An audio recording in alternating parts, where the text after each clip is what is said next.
Apple leaked some news yesterday through Reuters that they're working on an electric car, a self-driving electric car. This is an important topic. We cannot neglect Apple as a potential competitor to Tesla. This episode is dedicated to that conversation. This is the Not Even Wrong podcast. It's December 22nd, 2020. This is Krim Delko. Today it's morning. We are in Dallas and the market hasn't opened yet since the last update. We are down 5.4%.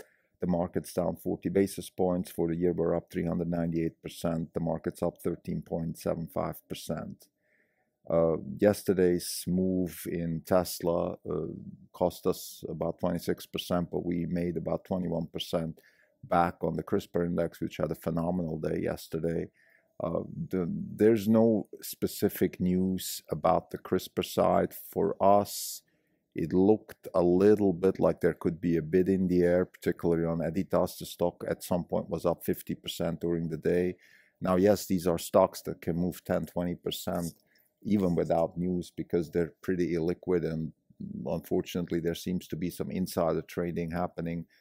Nevertheless, I think a 50% move and then a move of the total space up with that particular stock just looked a little bit like a potential bid. We at Orange Capital Partners are not sellers at these levels, so if there is a bid, well, we'll have to obviously tender our shares. We have some other ideas, but just to be clear, we think this can be a 10x situation in a few years, so we're not really interested in selling right now. However, if the companies decide to sell, then they probably have better information than us, and particularly as far as long-term potential is concerned, also what their personal goals are concerned, and if they feel like it's better to cash out right now, then of course then that is how it's going to be. Again, we think the potential for CRISPR editing and base editing and synthetic biology is immense. We've stated several times on this podcast that the potential for the field is immense, that maybe the stocks that we're invested in could be early, they could be maybe in a little bit of the wrong space or anything like that, but overall, that's why we diversified our portfolio, and we are obviously continuously looking for new investment. We're also looking at the prime editing, the latest development in the editing space, sort of almost CRISPR 3.0 at this point.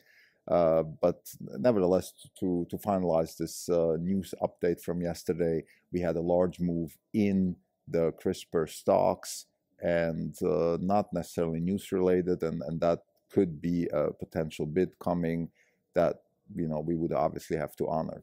On the Tesla side, I think there was a correction from the 6% sharp move just before the close to a market to buy imbalance at the close just prior to the S&P 500 inclusion. And there was some news that Apple is actually planning to develop an electric self-driving car. And let's talk about this a little bit more. First of all, electric self-driving, very important. We're talking about an intelligent electric car. So we're not just talking about an electric car, and we're not just talking about not self-driving car. So Apple is not Comma AI or Waymo, nor is it Xpeng or Key or Neo or something like that. Apple is, according to this article, interested in doing both. And I think, well, let's look at this. First of all, we have absolutely no information any other than this Reuters article. Apple is very, very secretive about this, nor if we had inside information would we be able to share it here. So this is pure conjecture. And I think the way I want to tackle this issue is I want to think about it structurally. What are the advantages of Apple? What are the disadvantages of Apple? What has Apple shown in the last decades that they can do? What do we think they could be doing? And then let's build from there and develop a thesis about how this could pan out. So Apple's real strength is in building computers. They started with the Macs. They then built iPods, iPhones, smaller and smaller computers, iWatch, etc. So that's what they're really good at. Now, what does it take to build a computer?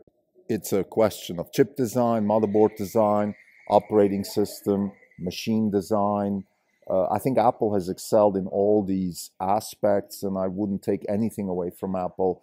I don't care what people are saying. They are still running with that torch. They have developed the M1 chip. This is the next level of CPUs. They're integrating GPU, CPU. They're doing other things with the chip that we don't even know about, that could be already kind of tangentially thinking about other aspects of the Apple ecosystem. So we cannot underestimate Apple on that front. Now, here's what Apple obviously has no idea about, which is any kind of mechanical engineering, electrical, mechanical engineering. Whenever physical things start moving, whenever there's wheels and physical, actually kinetic energy, Apple has absolutely no experience with kinetic energy. And obviously that is what a car is. It's kinetic energy. It's all the computer abilities that a Mac has or an iPhone necessary to move around, but the actual moving itself, that's not in Apple's expertise. Apple has no expertise in battery technology, in battery powertrain, in powertrain and battery management system.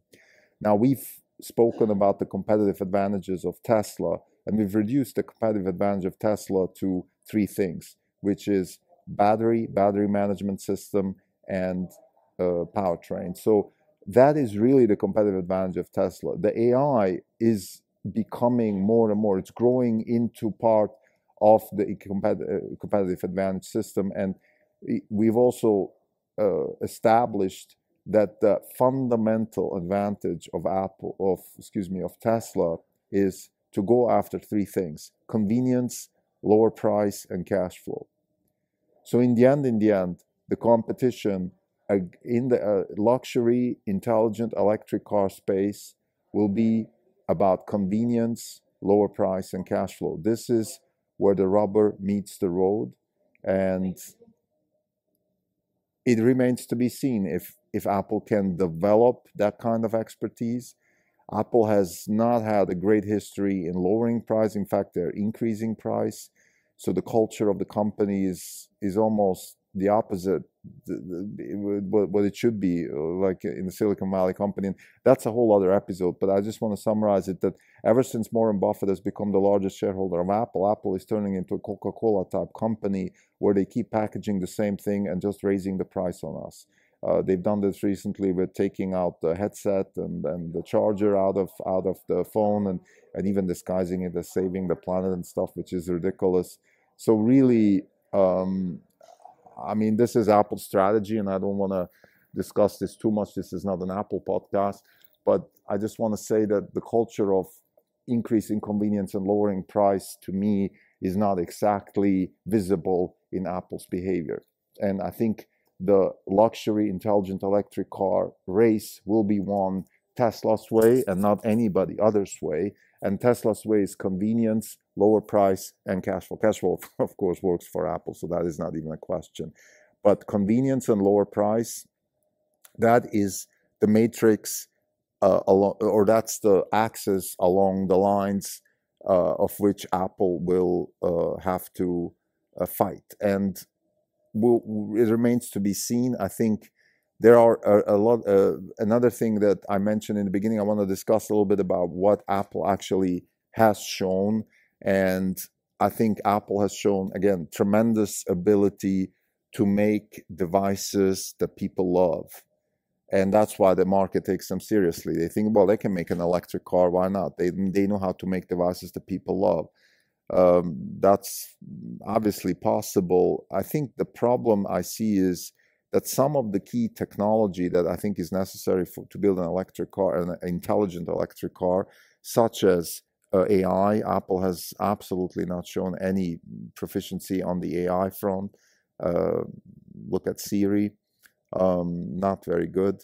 And then the maps, not very good, not as good as it should be. So there are some issues there, but again, we should take it seriously. We should at least think about what other competitors, such as Apple, could bring to the table. And I think what Apple could bring to the table is certainly the software side, the operating system side. And according to Herbert Diess, CEO of Volkswagen, one of the biggest necessities of a Tesla competitor is to build an operating system to connect all the pieces of the car so you can do over-the-air updates and be much more flexible with the software and the car. So this is something where I think Apple's expertise could come into play. Although this integrated software that Tesla has built, it's basically an and Musk has spoken about this on the last earnings call also. He mentioned that this is almost like a startup within the company, the people who are building the operating system, and that is the operating system not just for the company to run the company on, which is another thing he mentioned. Actually, he spoke about the enterprise software management, so I made a mistake here. It's not the what these is talking about is the operating system of the car. So you have components. Each car is consists of many components. Each component has embedded software. There's a lot of code in every car that we buy today. What Tesla has done is put a layer on top of all these pieces. So the brakes, the airbag, the acceleration, the whatever warning system here, warning system there, the lights. There's all these sensors and there's all these embedded technologies. Tesla has put a layer of software on top of that, so they can be communicated, connected, updated, and of course they have to communicate also with each other because of the AI. So this is the main reason why Tesla has done this, and I think it also fits right into the battery management system. For example, the battery gets heated up right before charging. It reads the information necessary from the map and the navigation system. So there's a fully integrated system here helping make the car more convenient and lower the cost of ownership. This is what's driving the Tesla vectors in any kind of decision. We believe this is not confirmed, but any decision that Tesla is making as far as what to do next is always how to drive convenience and how to lower price. So can Apple do that? Certainly anybody can start from scratch and do it. What Apple doesn't have is experience in that space.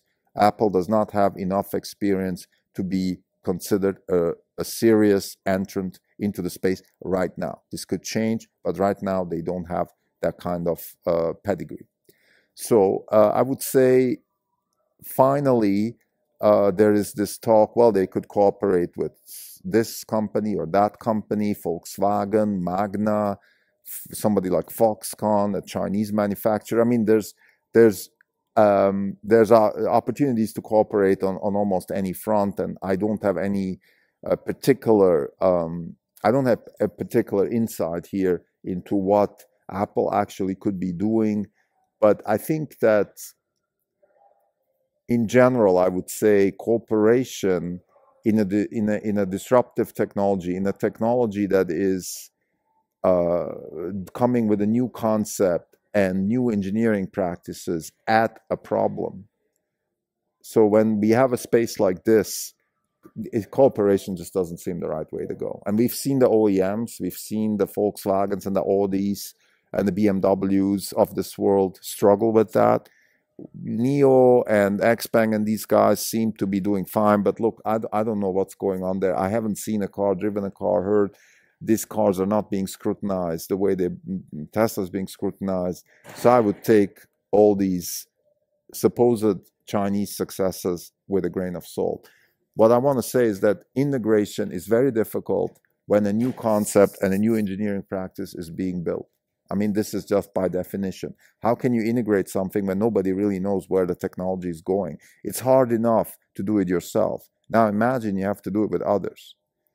You can integrate once the pieces of the technology are commoditized enough. This is Clayton Christensen 101. When we have a stack and a lot of parts of the stack are commoditized, then you can go and say, well, this is a good, let's say I want to take, there's 10 pieces of the stack. There's the battery cells. There's the battery, the whole battery system, the powertrain, the battery management system, the AI, the manufacturing of the mechanical manufacturing of the car. Like I'll take the battery, I'll buy the battery, I'll put the battery together, I'll develop the battery system, I'll buy the software from from NVIDIA to run the car. I'll use Comma AI or something like that. Like maybe, but right now everybody's still working on this. Is not a There's no off-the-shelf solutions. This is my point, and therefore I find it very hard to believe that anybody, even Apple, can just integrate stuff. So the only option basically is go yourself. And to go yourself, well, I don't know. Tesla has tens of thousands of employees. Uh, to have a few hundred people somewhere hidden in the Santa Cruz Mountains or wherever they are, I don't know. It just doesn't feel right. But again, it's Apple, so we want to leave it open. I mean, we look at Google, Waymo. They keep doing things. We yet have to see any kind of commercial products, but it could come. And I think as a Tesla investor, and if I was giving open advice to Tesla here, is keep doing what you're doing. Convenience, lower price. Convenience, drive convenience higher and lower the price and keep cash flow and just keep going. You have a much better chance to succeed than to think about now how certain competitors could be developing their technology stack in the next 3 to 5 years. Thank you.